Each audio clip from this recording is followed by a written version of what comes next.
Welcome back F11 members to part 2 of the fundamentals of post-production video tutorials for issue 38, March 2015.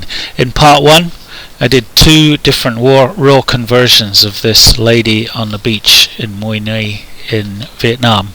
One bright one, one dark one. And I've got them both open in Photoshop now.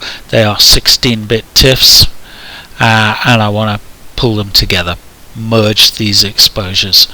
Various ways to do that, but I find this particular technique very flexible and easy, quite frankly. Okay, so I'm going to go to Window, Arrange, and just ask it to arrange the images next to each other. If I then just hit Control and minus, I can get them full size without losing too much. And what I'm going to do now is select, go to the darker one, and I'm going to select all, and now just copy that. And I can do that various ways, of course. I'll go Edit, Copy, and I'm now going to select the bright one, and before I do anything with the bright one, I'm just going to go to Layer and Duplicate Layer, Background Copy. I've now got a copy layer on top of the base layer. Both are identical. Now I'm going to paste the dark one, which I've already copied, on top of that. So if I go Control V, it pastes the dark on top. I'm now finished with this darker version of the image, so I can close that. I can go up in size, Control and plus on the keyboard to bring the image up to a much more manageable size on the screen. And I'm going to bring my layers palette in so you can see it, and you can notice that I have 3 layers now visible here. If I click off the top one, which is the darkest one, if I click off the eye, you can see the brighter layer underneath. That is in itself a copy of the base layer. The reason I did that was because if I'm going to make any adjustments to the background copy or layer 1, I'm not actually affecting the base layer. Non-destructive editing, and if I run out of history, I won't be affecting the image, and I can always go back to where I started. Okay, so what I need to do now, I'm just going to take this layer palette out of the way to keep the screen nice and simple. I actually use, when I'm doing all of my post-production, 2 screens. Difficult to show you that here, but I have a second monitor where I have all the palettes for my Photoshop work, so that on this screen I can work just with the image. What I want to do now is bring in the tools, and I'm going to select the lasso. We've done this many times before, but it's always worth doing again, showing again. Now I'm going to just select the area of the image that I want to brighten. So it's this dark portion of the image here. I don't need to be too accurate with that. Now I'm going to go select Inverse, and what I now have is a selection of the dark part of the image that I want to keep. If I go to select Modify, Feather, and I'm going to feather that radius by 250 pixels, OK. Now I go here to Layer, Layer Mask, and I'm going to create a mask which hides the area, reveals the area of the selection I've made,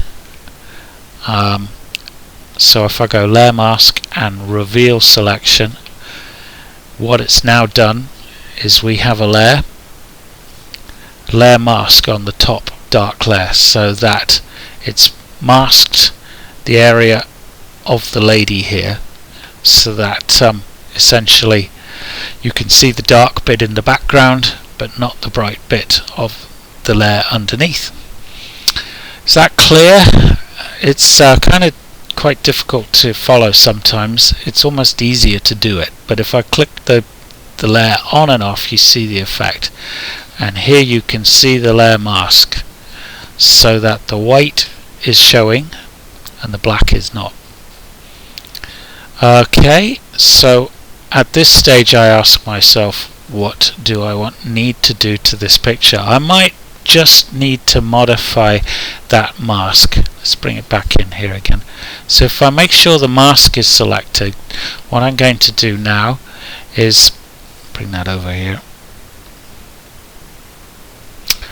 is select the paintbrush and then come up here, adjust my opacity to around about 20%, and the size of the brush I can alter with the square brackets control on my keyboard, up or down.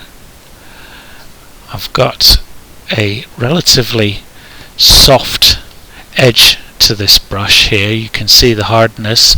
That I got this control up by right clicking, by the way. Hardness is 50%, so I'm happy with that.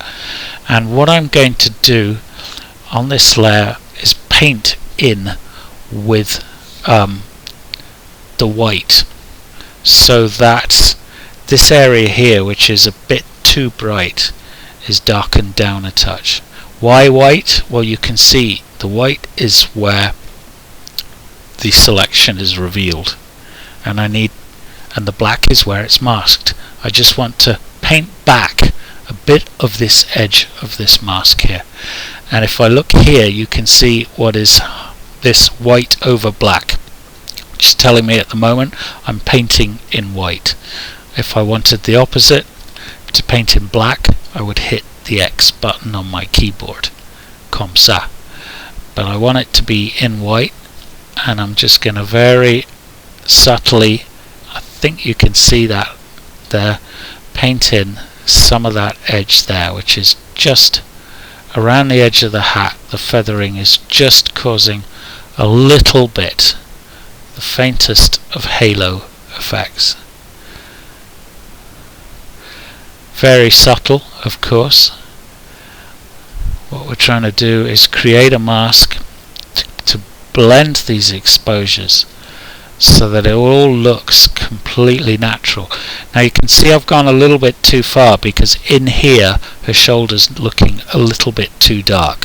So I come back here, and if I hit X, I'm now painting in black, and I'm going to make the brush a bit smaller here, and then just paint back some of that in to take out that hard edge to her shoulder there.